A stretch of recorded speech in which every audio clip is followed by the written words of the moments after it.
Hello everyone, welcome to your own channel Adarsh English classes. और बच्चों, आज हम लोग केंद्रीय विद्यालय का सैंपल पेपर डिस्कस करने जा रहे हैं, जो कि आप यहाँ पर देख सकते हो। सेशन एंडिंग एग्जामिनेशन 2024 इंग्लिश का है, ठीक है। और ये क्लास 7 का है। क्लास 7 का इंग्लिश का सैंपल पेपर है, जो कि आज हम आप लोगों के सामने डिस्कस करने जा रहे हैं। सबसे पहला सेक्शन आता है, जैसा कि हम सभी जानते हैं कि 4 सेक्शंस में आते हैं। आपके सारे सेक्शंस को 4 कैटेगरी में डिवाइड किया गया है। सबसे पहला सेक्शन आता है रीडिंग सेक्शन।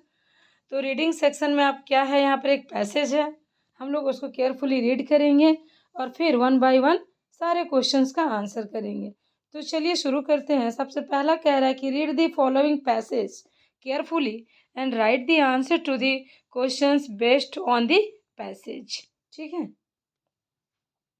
अब एक बहुत ही बढ़िया सा पैसेज दिया गया है, एक रिचुअल पर, रक्षाबंधन पर दिया गया है। कह रहा है कि Raksha Bandhan is an Indian festival that celebrate love and bond between brother and sister. It falls on the full moon day Shravan Purnima of the Shravan month of the Hindus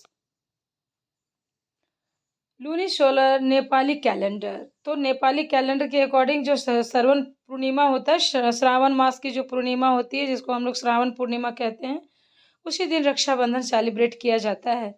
आगे कह रहा है therefore it is also called moon day, also called rakhi Purnima in many parts of the India. और इसको राखी पूर्णिमा के नाम से भी जाना जाता है इंडिया के डिफरेंट डिफरेंट पार्ट्स में।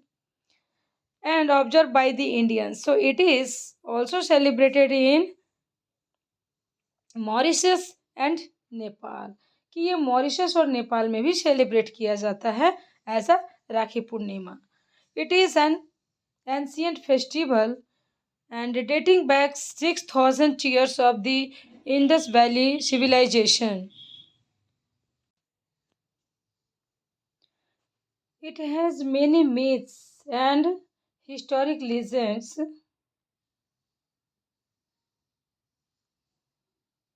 linked to it. And for example, the Rajput queens practiced the custom of sending rakhi to the neighboring rulers as token of love and brotherhood. देखो, कह रहा है कि जो राजपूत घराने की रानियां होती थी, अपने नेबर कंट्री में दूसरे राजाओं को राखी भेजा करती थी भाईचारे के लिए, प्रेम और भाईचारे के लिए रक्षाबंधन के दिन राखियां भेजा करती थी। ऑन रक्षाबंधन सिस्टर्स टाई या राखी ऑन हर ब्रदर्स रिस्ट, कि रक्षाबंधन के दिन क्या होता है, जो बहनें होती हैं वो एक सेक्रेट थ्रेड होता है, एक पवित्र धागा होता है, जो अपने भाई के हाथों में वो कलाई में बांधती है, उसी को हम लोग रक्षा बंधन कहते हैं। Now time to the answer. अब आप लोगों के सवाल आ गए हैं, देखिए ध्यान से और करिए। एक सेंटेंस और है, this symbolizes the sisters love and prayer for brother safety and wellbeing, कि जब बहनें राखी बांधती है तो अपने भाई के खुशहाल के लिए, सिक्योरिटी सेफ्टी के लिए अपने भाई का भगवान गॉड से प्रेयर करती है कि मेरे भाई को भैया सेफ रखना, और उसके वेलबींग के लिए भी दुआ करती है, प्रार्थना करती है। And the brothers life long body protect हर, और वो भाई क्या बोलता है कि सब कहता है कि मैं तुम्हारा ज़िंदगी भर तुम्हारा मैं प्रोटेक्ट करूँगा तुम्हें। ऐसा ये लोग आपस में कॉम्बिनेशन चलता है। सवाल कह रहा है कि why is Raksha Bandhan known as Rakhi Purnima, ठीक है। पहला सवाल क्या कह रहा है, why is Raksha Bandhan known as Rakhi Purnima. तो रक्षाबंधन को राखी पूर्णिमा क्यों कहा जाता है, क्यों हम लोग कहते हैं। चलिए आंसर देखते हैं।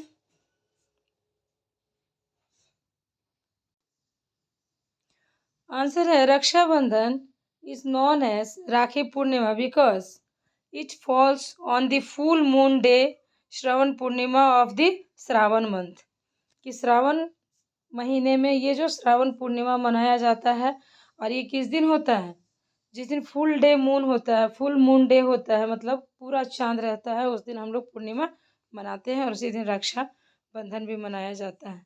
अगला सवाल कह रहा है कि what custom was followed by the Rajput queens. तो राजपूत घराने की जो रानियां थी, किस कस्टम को फॉलो करती थी, वो लोग क्या करती थी, हमने पैसेज में देखा है, वो ब्रदरहुड में राखियां भेजा करती थी। The Rajput queens practised the custom of sending rakhi to the neighbouring rulers as a token of love and brotherhood. तो सादगी, प्रेम और भाईचारे के लिए राजपूत की रानियां अपने पड़ोसी राज्यों में राजाओं को राखियां भेजा करती थी। थर्ड क्वेश्चन है, how much old is the festival of Rakshabandhan? ये कितना पुराना है? राखी बंधन का त्यौहार कितना पुराना है? जैसा कि पैसेज में था, डिस्क्राइब्ड है, the festival of Rakshabandhan is around 6000 years old. ये कितना है? 6000 साल पुराना है। अगला है, why does Rakshabandhan symbolise? What does Rakshabandhan symbolise? ये जो रक्षाबंधन है किसको सिंबलाइज करता है? Answer will be, Rakshabandhan symbolises the sisters love and prayers for her brother safety and wellbeing. ये बहनों का क्या है? प्यार है, और अपने भाई के लिए, उसके वेलबींग के लिए गॉड से, भगवान से प्रेयर करती हैं। और साथ ही साथ brothers life long walk to protect her. भाई भी यहाँ पर अपनी बहन को कहता है कि जीवन भर तुम्हारा प्रोटेक्शन करूंगा, तुम्हारी रक्षा करूंगा। अगला सवाल है, द सिनोनिम ऑफ वो का क्या होता है? सिनोनिम ढूंढना है, ठीक है। आंसर हो जाएगा ऑप्शन बी, बॉन्ड। क्या हो जाएगा? Option B, bond. 5 का आंसर हो जाएगा B, bond. The antonym of tie, tie मतलब होता है बांधना, तो टाई का अपोजिट क्या हो जाएगा? एंटोनिम क्या हो जाएगा? अनटाई, ठीक है। टाई का क्या हो जाएगा? Untie. Option D will be your correct answer. Next, अब हमारे पास एक दूसरा पैसेज भी है, अब हम लोग इसको भी केयरफुली रीड करेंगे, उसके बाद इसका भी हम लोग सवाल करेंगे। Now read the passage carefully. Question number 2 कह रहा है, did you know that around 270 eclipse trees or the 460 bamboo plants per ton of paper produce are shaped by the manufacture and handmade paper. So are you aware that handmade paper helps in preventing water, land and air pollution because their small quantities of chemicals are used compared to the large quantity of polluting chemicals used by the paper mills. कि paper मिल में बहुत सारे chemical use किया जाता है paper को बनाने में। आगे कह रहा है, handmade paper is an eco friendly product. हाथ से बनाया हुआ जो पेपर होता है वो इको फ्रेंडली होता है। And demand for it is growing rapidly in the world, और इसकी डिमांड बढ़ रही है तेजी से। It is considered the best form of recycled paper. Not only does it have an एलिजेंट and exquisite surface of the writing, but it is very strong and almost indestructible. So artists find it has been unmatched texture of drawing. And the paper manufacture is one of the traditional industries of the world, and its invention in China dates back to 105 AD. देखिए, सबसे पहले एकदम 105 AD में जब चल रहा था, China ने इसको स्टार्ट किया था, इन्वेंशन किया था पूरे वर्ल्ड की इंडस्ट्री में। Indian probably use paper made from the cellulosic fibre during the 3rd century AD। India में कब आया था? ये 3rd century में आया था। Before this period of leaves of the palm tree were used in India. पहले पाम ट्री का यूज करके बनाया जाता था इंडिया में। नेक्स्ट कह रहा है कि papyrus, a kind of the paper made from a reed of same name that grew on the bank of the river Nile was used in Egypt. तो नील नदी के किनारे, जो कि कहाँ है? इजिप्ट में है। चलिए सवाल देखते हैं कैसा इसमें बन रहा है। सबसे पहला कह रहा है कि now complete the following sentences.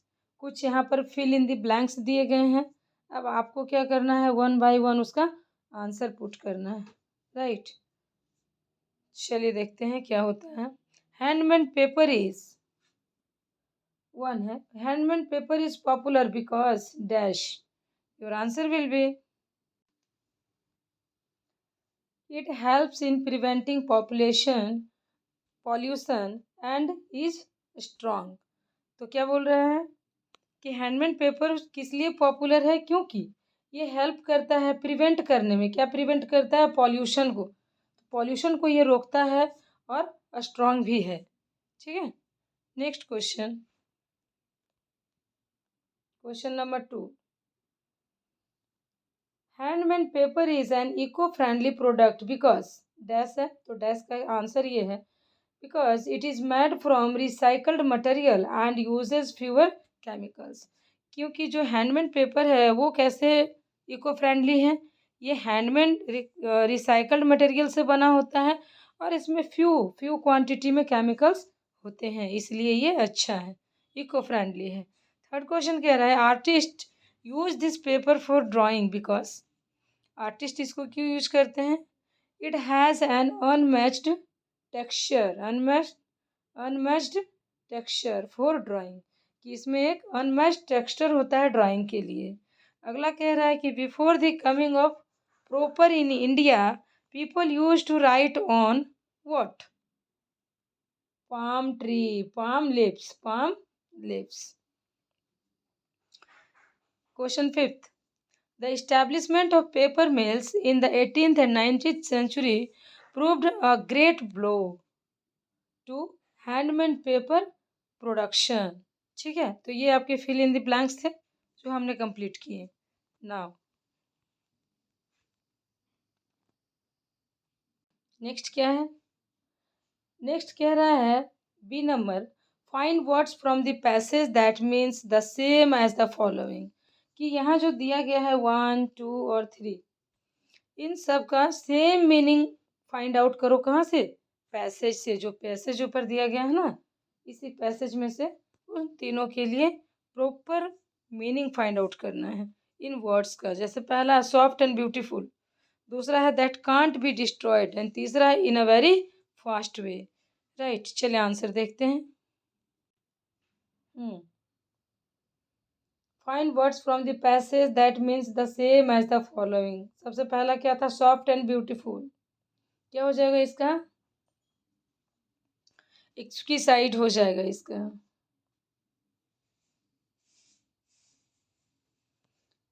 Second है दैट कांट बी डिस्ट्रॉयड, इसका क्या हो जाएगा? इनडिस्ट्रक्टिबल। तीसरा है इन अ वेरी फास्ट वे, इसका हो जाएगा रैपिडली। नेक्स्ट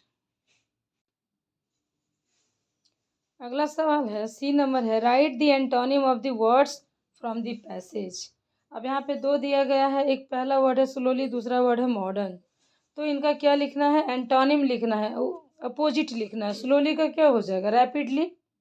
ठीक है, स्लोली का हो जाएगा रैपिडली और मॉडर्न का हो जाएगा ट्रेडिशनल। चलिए इसका आंसर देख लेते हैं। So write the antonym of the words from the passage. Slowly का रैपिडली, मॉडर्न का traditional. Right, next question.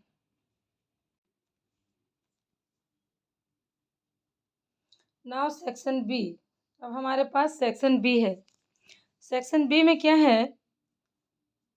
B1 में कह रहा है कि write a paragraph of any one topic given below. 3 दिया गया है जिसमें से आपको किसी एक पर क्या लिखना है? पैराग्राफ लिखना है। पहला है जंक फूड एंड हेल्थ, दूसरा है annual sports day in my school और तीसरा है इम्पोर्टेंस ऑफ एजुकेशन। राइट, चलो पैराग्राफ। टॉपिक हमने कौन सा लिया है? Importance of education. So, education is the key of to a successful and fulfilling life. ठीक है, एजुकेशनल क्या है? Education is the key of this success. Education जो है क्या है? सक्सेस की वो कुंजी है, चाबी है। And fulfilling the life, it empowers individuals by providing knowledge, skills and the ability to think critically. क्या क्या ये देता है? तो ये empowers करता है इंडिविजुअल, एक मतलब हर एक व्यक्ति को करता है क्या? नॉलेज देता है, स्किल्स देता है, ability of the think critically, और एक critical way of the thinking देता है कि आप चीज़ों को एकदम प्रॉब्लम सॉल्विंग तरीके से फाइंड आउट करिए और प्रॉब्लम को सॉल्व करिए, ये सारी चीज़ें ये देता है।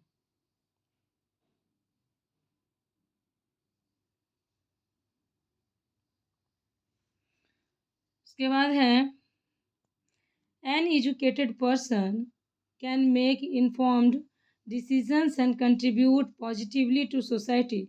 Education also helps in reducing poverty and improving employment opportunity. देखो एजुकेशन क्या क्या कर सकता है, ये हेल्प करता है पॉवर्टी को रिड्यूस करने में, कम करने में, और क्या देता है, ये अपॉर्चुनिटी देता है एम्प्लॉयमेंट के लिए। ठीक है, आगे कह रहा है कि it promotes equality and enable people to understand their rights.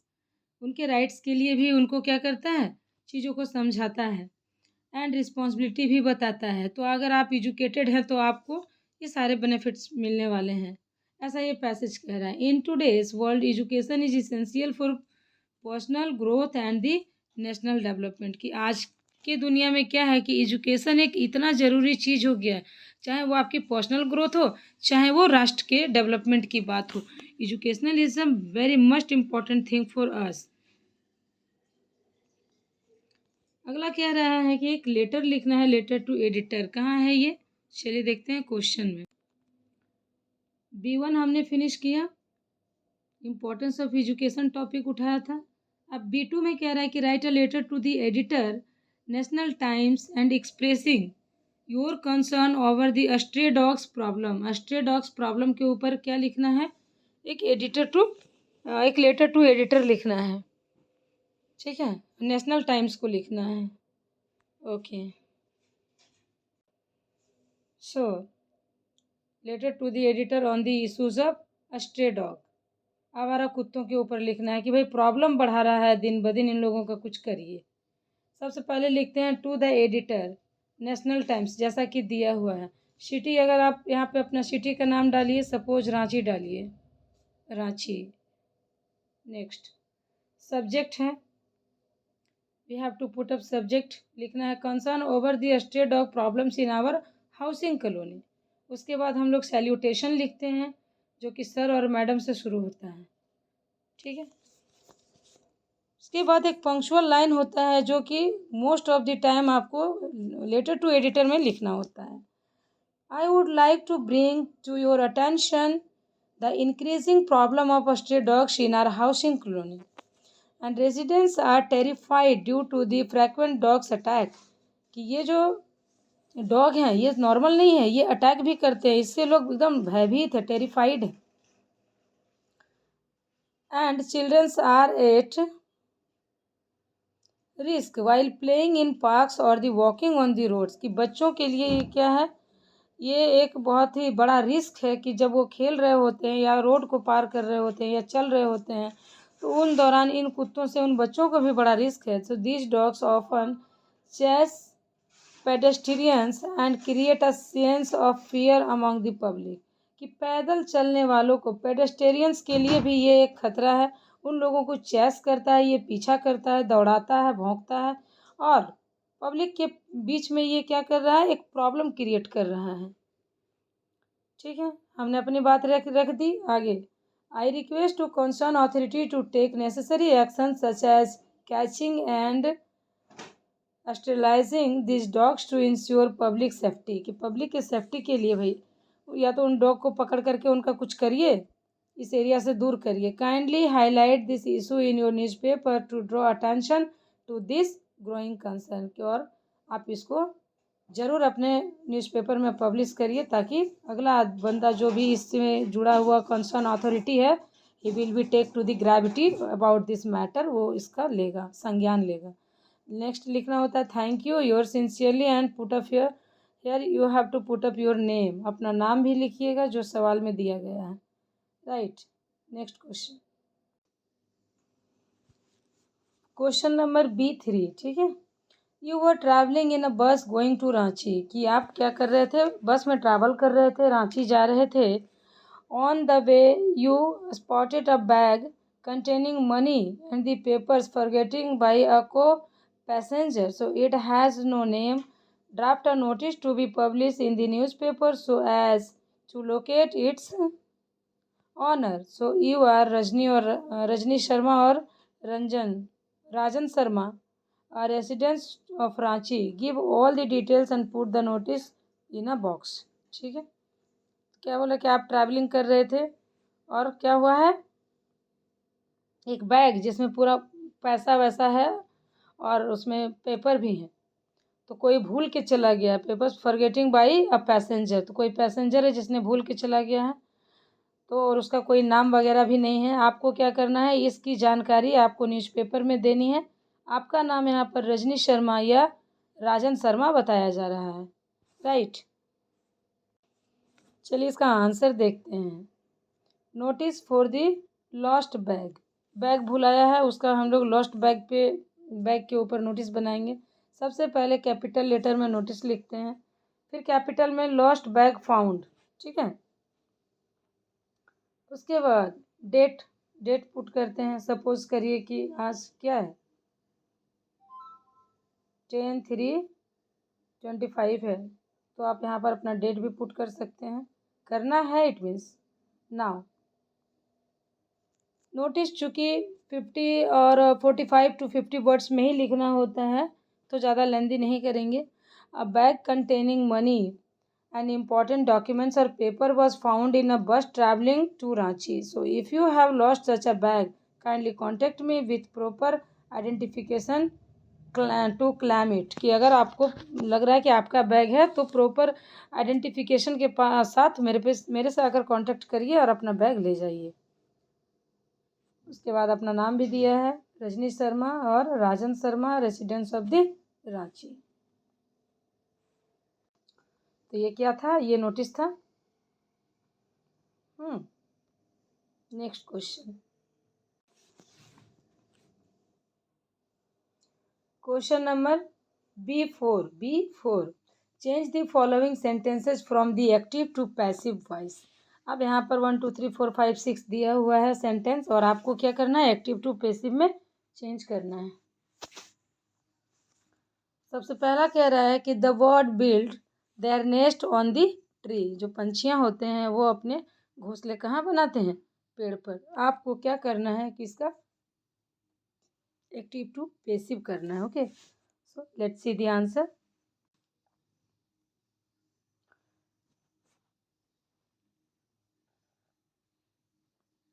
Active to passive. सवाल क्या था, the birds built their nest on the trees. पंछियाँ अपने घोंसले पेड़ों पर बनाती है। ये पैसिव में कैसे हो जाएगा, the nest were built on the trees by the birds, पहला। सेकंड है दे एक्सपेक्ट गुड न्यूज़। वो लोग क्या कर रहे थे, एक्सपेक्ट कर रहे थे कि गुड न्यूज़ मिले। इसका क्या हो जाएगा, good news is expected by them. They का देम हो जाता है और इसका भी3 बन जाता है। जो वर्ब होती है ना, मेन वर्ब, उसका भी3 हो जाता है एक्टिव टू पैसिव में। नेक्स्ट है the news of his father's death has shocked me. इसका हो जाएगा I have been shocked by the news of his father's death. Fourth one है do you play any game, पूछ रहा है, तो इसका हो जाएगा is any game played by you. Next है the farmer is sowing the seeds, so the seeds are being sown by the farmer. Next है I have done my work, so इसका हो जाएगा my work has done by me. Active to passive था ये। Next question, हमने B4 भी done किया है, अब हम देखेंगे B5। B4 में एक और है, अच्छा, fill in the blanks with correct modals form of the given brackets. Okay, अब देखो इसको क्या हो जाएगा यहाँ पे, so you tell me the truth. So क्या हो जाएगा यहाँ पे, must, you must tell me the truth. Next must हो जाएगा यहाँ पे, आप लोग ध्यान रखिएगा, इसका 1 का 4 हो जाएगा मस्ट, राइट। सेकंड का हो जाएगा I-B so glad when the examinations are over. मैं बहुत खुश हुआ जब एग्ज़ाम ख़त्म हो गया है। तो इसमें हो जाएगा आई के साथ क्या हो जाएगा, वुड तो होगा नहीं, शैल। मैं खुश हो जाऊंगा जब एग्जामिनेशन ख़त्म हो जाएगा, ठीक है। तो इसमें हो जाएगा 4 shall. Next C number, after the art competition I realize that I dash paint well. So after the art competition it will be could, it will be could, could हो जाएगा। लास्ट कह रहा है dash you prefer to study in a boarding school. तो क्या तुम वहाँ पे जाना चाहोगे, बोर्डिंग स्कूल में पढ़ना चाहोगे। यहाँ वुड हो जाएगा, क्या हो जाएगा, वुड, वुड हो जाएगा। तो इसका हो जाएगा वुड। क्लियर है, पहला का मस्ट, दूसरा का शैल, तीसरा का कुड और चौथा का वुड हो जाएगा ना। B5 क्वेश्चन नंबर B5, इसमें क्या दिया, rearrange the following words to make them meaningful sentences. यहाँ जो वर्ड्स दिए गए हैं उनको मीनिंगफुल सेंटेंस में बनाइए, ठीक है। चलिए देखते हैं। Coming are school you tomorrow to, 1 2 3 है हमारे पास। चलिए 1 बाय 1 देखते हैं। रीअरेंज करने पर ये आपको कुछ ऐसा दिखेगा, are you coming to school tomorrow, क्या तुम कल स्कूल आ रहे हो। सेकंड हो जाएगा the wood cutter was chopping the forest would. Would cutter क्या कर रहा था, तो फॉरेस्ट के वुड को चॉप कर रहा था, काट रहा था। थर्ड वन है Maya does not like mister Nath friendly nature. Maya को मिस्टर नाथ का फ्रेंडली नेचर बिल्कुल भी पसंद नहीं था, राइट। ये हमारा कंप्लीट है। Next, now next we jump in section C. अब हम लोग कहाँ आ गए हैं, सेक्शन सी में, लिटरेचर पार्ट में आ गए हैं, ठीक है। लिटरेचर पार्ट में क्या कह रहा है, C1 से शुरू हो रहा है सवाल आपके। Read the following lines carefully and answer the questions given below. चलिए, तो एक पोयम दिया गया है, उसको ध्यान से पढ़िए और आंसर करिए। अब पोयम किसका दिया गया है, फॉल स्कॉफ्ड डैड। अच्छा, कैट एंड द ट्री का दिया गया है, dad cat and the tree. A climber like me, child's play. This is, and you wait and see. He got out the ladder from the garden, said it slipped, and he landed in the flower bed. तो ये 4-5 line की आपकी poem थी। अब सवाल पूछ लिया गया है आपसे कि बताइए who is he in the above lines. तो ही यहाँ पर किसको कंसीडर किया है, डैड को। किसको किया है, डैड को कंसीडर किया है। अगला है who was instructed to wait and see. किनको इंस्ट्रक्ट किया जा रहा है कि चुपचाप मतलब खड़ा रहो और देखो। हु वॉज इंस्ट्रक्टेड, किनको दिया गया है, तो चाइल्ड को दिया गया है, चाइल्ड को, बच्चे को बोला ना चुपचाप खड़ा रहो और देखो तुम्हारे डैड ऐसा हीरो हैं। थर्ड कह रहा name the poem and where was the ladder kept. तो नेम है पोएम का dad cat and the tree है, और क्या है कि लैडर कहाँ रखा हुआ था। चलिए आंसर देखते हैं, लैडर तो शेड में रखा हुआ था। ओके, प्रॉपर आंसर है who is he in the above line, so he refer to the child's father dad. Next है who was instructed to wait and see in the above lines. रुको और देखो, किसको इंस्ट्रक्टेड किया जा रहा था, child was instructed to wait and see. बच्चे को बोला जा रहा देखो और चुपचाप सुनो और देखो खड़ा होकर। The name of the poem, name of the poem क्या है, the poem is dad and the cat and the tree. और वेयर वॉज लेडर केप्ट, इसमें राइटर का भी नाम दिया गया है, Kit Wright. And the ladder was kept in the garden shed, ठीक है, गार्डन शेड में रखा गया था। चलो नेक्स्ट, C1 हो गया। अब हम देखेंगे C2 का, राइट। C2 में क्या कह रहा है,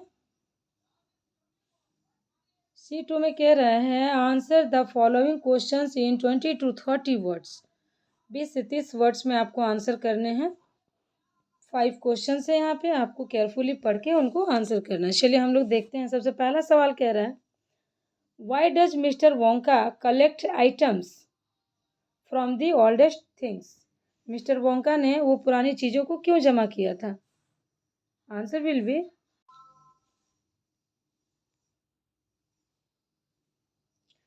Mr. Wonka collects items from the oldest things because he believes they contain the secret to longe- longevity and can be used to create a potion for long life. क्या चाहता था वो? Wonka ने कलेक्ट किया था वो सारे पुरानी चीज़ों को, क्यों? क्योंकि वो ऐसा मानता था, he believes that they content in secret to longevity, कि वो क्या कर रहा था, वो एक सीक्रेट लॉन्गिविटी का सीक्रेट वो तैयार कर रहा था and can be use to create a potion, और एक पोशन वो बना था लाइफ, लॉन्ग लाइफ के लिए, ठीक है, इसीलिए वो पुरानी चीज़ों को कलेक्ट कर रहा था. Now the second question, what was the use of the great glass elevator, how did it help mister Wonka? तो कह रहा है कि क्या यूज था उस ग्रेट ग्लास एलिवेटर का, और उसने how did it help mister Wonka, और इसने मिस्टर वोंका के कैसे हेल्प किया. The great glass elevator help mister Wonka travel in any direction. It allowed him to visit different location instantly and explore new places easily. तो वो जो great glass elevator था उसने मिस्टर वोंका की कैसे हेल्प की? Travel in any direction, वो any direction में ट्रैवल करता था और अलाउ करता था विजिट डिफरेंट लोकेशन इंस्टेंटली, एकदम तुरंत से नई नई जगहों को वो विजिट करने के लिए अलाउ करता था और एक्सप्लोर करता था न्यू प्लेसेस को, बहुत ही आसानी से ईजिली एक्सप्लोर करता था, खोज लेता था चीज़ों को. नाउ द थर्ड क्वेश्चन कह रहा है कि where is the national war memorial located. ठीक है, नेशनल वॉर मेमोरियल कहाँ है and what is its significance, इसकी क्या महत्वपूर्ण चीज़ें हैं, क्या महत्व है इसका. The national war memorial is located in New Delhi India. ठीक है, न्यू दिल्ली इंडिया में है and it is built to honour the soldiers who sacrificed their lives in the line of the duty. तो कह रहा है कि it is built to honour, ये एक ऑनर बिल्ट करता है उन सोल्जर्स के लिए जिन्होंने अपनी ज़िंदगी को कुर्बान कर दिया है देश के नाम पर. Right. Next question, question number fourth is saying that what is the highest gallantry award. तो सबसे हाईएस्ट गैलेंट्री अवार्ड क्या होता है? So your answer will be the Paramvir Chakra is the highest gallantry award in India given for act of supreme bravery, कि ये bravery के field में दिया जाता है परमवीर चक्र, नाम ही से ना सेंस आ रहा है परमवीर, तो ये बहादुरी के क्षेत्र में दिया जाता है. गैलेंट्री अवार्ड है ना, inculcate in your mind everyone. Now the fifth one, how did Ananda feel after reading about the national war memorial. जब आनंदा ने नेशनल वॉर मेमोरियल के बारे में रीड किया तो उन्होंने क्या फील किया, कैसा फील किया. Your answer will B Ananda failed a deep sense respect and patriotism after reading about the national war memorial, कि जब उन्होंने पढ़ा तो वो देशभक्ति में ऐसा लीन हो गया, पढ़ करके एकदम महसूस करने लगा, एकदम डीप सेंस क्रिएट किया वो. He realize the sacrifices made by the soldier for the country's safety, देश की सुरक्षा के लिए कैसे लोग जवान अपनी कुर्बानियाँ देते हैं, ये बातें उनको रियलाइज हुआ. नाउ दी फिफ्थ वन, अगला सवाल है C3 का सवाल आ गया, चलिए देखते हैं क्वेश्चन पेपर में. So we have completed C2's all questions, हमने इसका सारे 5 क्वेश्चन देख लिए हैं नेशनल मेमोरियल अवार्ड तक का. अब हम लोग चलेंगे C3 में, जो कि जिसमें कि 3 क्वेश्चंस हैं एंड पर question carry equal marks 3 into 3. Right. तो C3 के क्वेश्चन सब हम लोग करेंगे जिसमें कि 3 क्वेश्चन है. सबसे पहला कह रहा है what did the lady she after coming back to home and what was inform to her by the cook. What did the lady, क्या किया उसने, she after coming back to home, जब वो वापस घर आई, और what was informed to her by the cook, और उनके कुक के द्वारा उनको क्या मैसेज दिया गया, क्या इन्फॉर्मेशन उनको दिया गया है. आंसर विल बी, चलिए ठीक है, what did the lady she after coming back home, घर आकर क्या देखती है और उसकी कुक उनको क्या इन्फॉर्मेशन देती है। आपका आंसर हो जाएगा the lady show that her pet tiger Timothy was missing.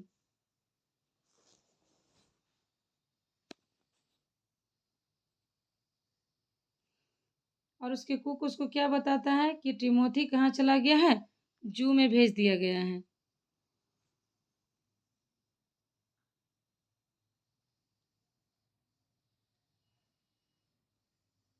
Next question, one should be kind towards animals, do you agree? Animal के प्रति हमें काइंड होना चाहिए, क्या आप इस बात से एग्री हैं? How did the grandfather react after knowing about Timothy's death, और ग्रैंडफादर ने कैसा फील किया जब उनको पता चला कि मेरा टिमोथी का डेथ हो गया है? Your answer will B yes, kindness towards animals is essential, कि हाँ भाई जानवरों के प्रति दया भाव रखना बहुत ही ज़्यादा ज़रूरी है। Grandfather was shocked and saddened upon hearing about Timothy's death, कि वो सैडेड हो गए, पूरा दुखी हो गए, उन्होंने शॉक्ड भी उनको हुआ कि मेरा टिमोथी अब नहीं रहा। और as he had a deep bond with the tiger, क्योंकि घर में चूंकि बच्चे की तरह पाला था ना टिमोथी को, तो कैसा था, एक डीप बॉन्ड हो गया था लव का, दोनों में अच्छा खासा एक रिलेशनशिप हो गया था। नाउ द थर्ड क्वेश्चन कह रहा है keeping pets help us become more loving and tolerant, do you agree? कि पालतू जानवर को रखना ये मदद करता है उसके बारे में समझने के लिए और चीज़ों को टॉलरेट करने के बारे में बताता है, तो क्या आप इस चीज़ से एग्री करते हो? Your answer will B yes, yes. Keeping pets teaches love and patience, की पालतू जानवर को रखना क्या सिखाता है हमें, पेशेंस रखना और उनकी रिस्पॉन्सिबिलिटी भी उठाना, ये भी सिखाता है। It also help understanding the respecting forms of the life, और साथ ही साथ हम ये भी सीखते हैं, इसमें भी मदद मिलती है इन चीज़ों को समझने में कि कैसे हम लोग रिस्पेक्ट करेंगे ज़िंदगी का, किस तरह से हम चीज़ों को लेंगे, किस तरह से हम दूसरे के प्रति कैसा भावना, कैसा बिहेवियर हम अपना सकते हैं लाइफ में, क्या चीज़ इसेंशियल है इन लोगों के प्रति। तो ये सारी चीज़ें हम सीख सकते हैं, एनिमल्स के प्रति हमारा रवैया कैसा होना चाहिए। नाउ राइट, तो I think we have already finished all questions along with the answers. हमने ये थर्ड नंबर भी कर लिया और आई थिंक ये सब क्वेश्चन सब ख़त्म हो गए हैं। अब हमारे पास कोई क्वेश्चंस नहीं रहा। ये आपका इंग्लिश का क्लास 7 का क्वेश्चन पेपर है, 2025 का है, ठीक है।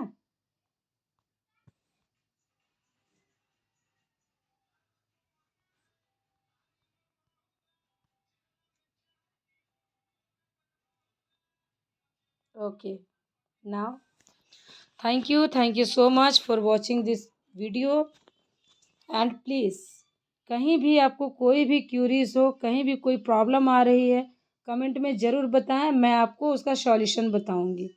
Thank you so much, thanks for watching.